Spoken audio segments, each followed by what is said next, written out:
What's going on, everyone? This is Smitty here, and in this video you guys want to talk about my main concerns that I have as far as Madden 19, CFM, Detroit Lions. You guys know that's how I run with them every year. I'll be streaming it and all that good stuff. But a few areas of concern that I got, and especially with the ratings unveiled, just want to touch on those areas here briefly with you guys. So jumping right into it here. Offensive line. Okay, that's going to be huge for us. Now, TJ Lang, Rick Wagner, we're healthy. We're healthy, at least with the starters. We have some, effective guys here. Taylor Decker coming back from injury, he had his surgery and everything, that sidelined him.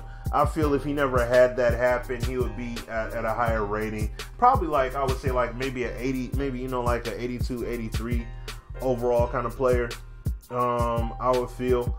But to see Wagner and Lang, last year, as far as our actual season, those guys going down and getting hurt and things like that, they did not truly live up to expectation, and they couldn't because they were hurt. So the key thing that I have concern with as far as my CFM is going to be the run game, because we need to establish, it doesn't matter who we have in the backfield. If we cannot establish a legitimate run game, it is not going to mean anything in terms of who we put back there. So these guys are going to have to hold it down with their blocking skills.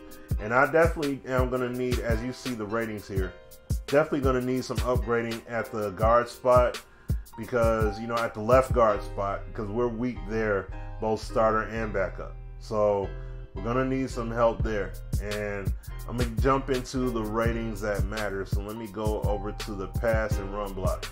So looking at the pass block first, as you guys can see, the ratings are pretty healthy. Frank Ragnow, the rookie, is definitely going to be the starting center here.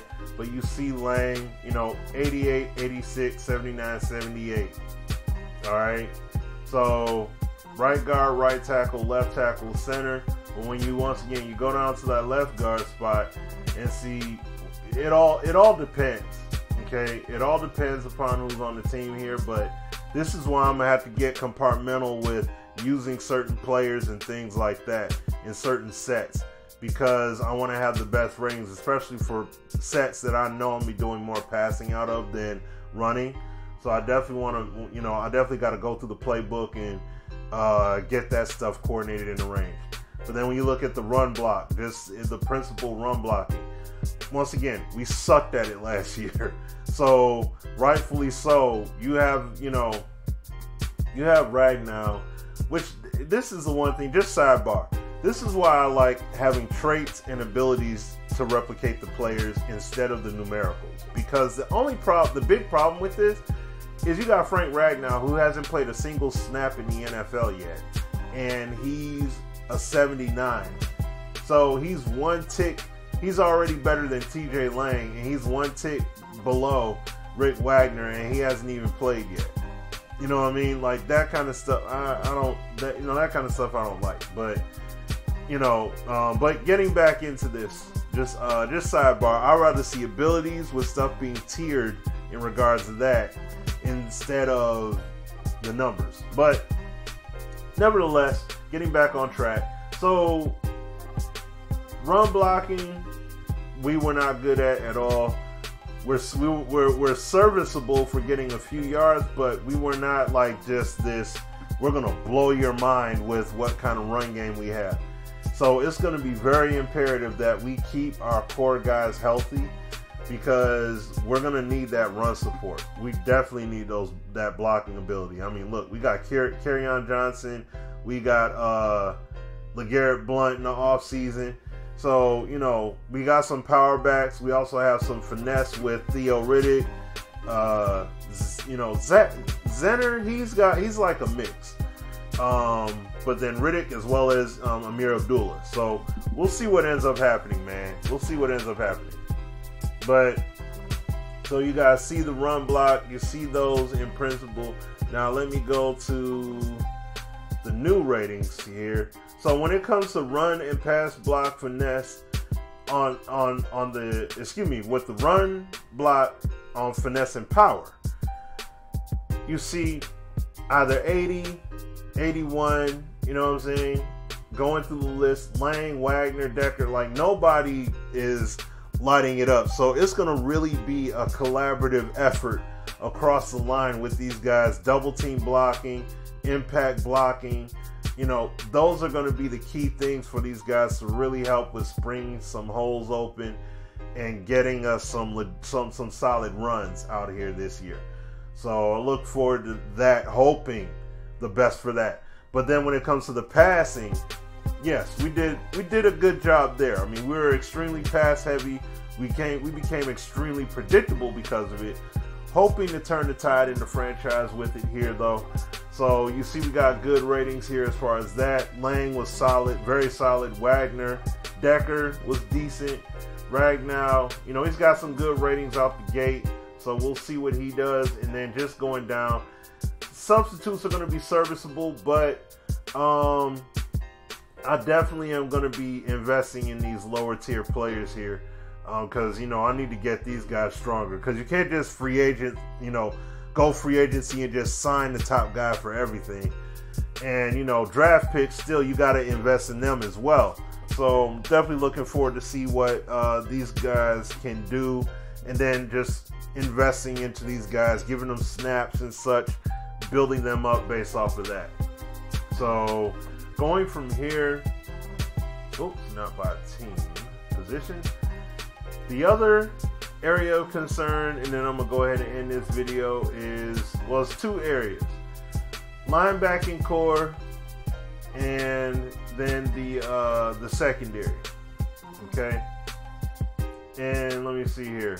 It's really the biggest concern that I have here, for me personally, let me get to the ratings so you guys can see. Is the biggest concern that I have is when it comes to man and zone coverage play. I know linebackers are not great man-on-man defenders. I get that, but I definitely am going to need to put some work in on, number one, the play recognition, and get these guys a lot more alert, their awareness, but then also the zone coverage. Like if I could get their man coverage up to at least in the 60s, I'm okay with that, but I definitely want the zone coverage to be more in the 70s areas. As you see here, Jarrett Davis, you know, leading the way, but he's not leading the way with the ratings. That's like Nick Ballore, Cam Johnson had the best zone. You know, Devin Kennard, they have the better zone coverage ratings. But at least when it comes to run support, they definitely will be solid in that regard. So that way, you know, play recognition ratings are average. They're average. But when it comes to, you know, when it comes to their tackling and their power, there, it's pretty good. You know, like the tackling and hit power is pretty solid, mainly in the 80s, and you have some in the 70s.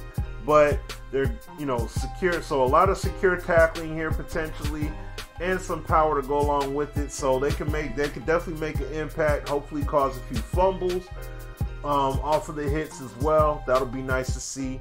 And then, like I said, the play recognition, you know, not bad. You got some lower ratings here and there, but that's something that could definitely be worked on. So got to build that area up. But coverage is the big deal for me.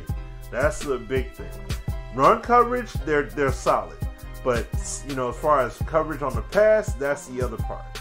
So, last part here is the corners. I'll look at the corners and the safeties here and close it out. So, the big deal here, I'm not really that worried as far as you look here. Let me see, look at the ratings here. Man and zone coverage, we're not in bad shape with. Okay, so we got 9. You got Slay leading the charge. Quinn is in a good position. Tavon Wilson at the strong safety, solid. You know, Diggs, he definitely came up last year. He did a really good job last year as far as coverage. So to see him come up in those areas, that's solid. That's great to know. let me see. And Lawson, man, you know, Lawson, as far as his skill rating, oh, here we go. Lawson, 74 and 68. You know what I'm saying? So he's someone that needed to do, you know, he needed some work. He needed some work. He definitely is a guy that's going to be hit or miss. He'll make some plays, but he'll also make you shake your head too. So, and then we got Deshaun Sheed. So, you know, 79, 78 with the man in zone coverage. He's Tabor. Didn't play that much, but he did make some plays out there. So, I look to see him get more into the flow as well. So, yeah, that's going to be the big deal when it comes to coverage, is the consistency, like play recognition, decent across the board, not great in some cases, but then also, as I go back here, you gotta see speed and acceleration. You know, we have some guys that are decently, you know, with decent speed out here, but not the best. You know, and let me see here, like we got speed and acceleration here. So you got some guys in the 80s, a few in the 90s. What about T's? Yeah, see, he's 87, 90 acceleration. Because one of the big nitpicks about him was because of his 40 time wasn't that fast. So, you know, they're thinking that he'll be slow with coverage and get left behind a fair amount of time. But the few snaps, you know, the limited action he did have, he did show improve. He did show some work out there. So I look forward to seeing what he does. And then just the awareness across the board here. Got to get guys more alert when it comes to the ball. We're not bad, though. Like I said, we're not bad in that department. But definitely needs to be better, especially with these backups and everything that we got here. So we're going to need some work. Without question, we're definitely going to need some work here. And, you know, across the board, we're pretty much a middle of the road kind of team. You know, we're not world beaters. We're not going to take guys out like that. But we got the potential, especially when we're healthy. We definitely have the potential to compete with everybody else. So it'll be interesting. But, you know, I know this is just my specific team ratings that I went over, because this is for my CFM. But what about your team? You know what I'm saying? What was your thoughts in regards to the ratings? If you even give a care about the ratings at all, let it be known in the chat section. I'm excited as far as getting into Madden. Can't wait to get my franchise going. So August 7th, definitely cannot get here soon enough. But until next time, you guys, hit that like button, hit that subscribe button, and all of my links you guys see all up above. And you can definitely follow me on social media, get active with me there as well. All right? Until next time, you guys, y'all take care, be safe, and God bless. Peace.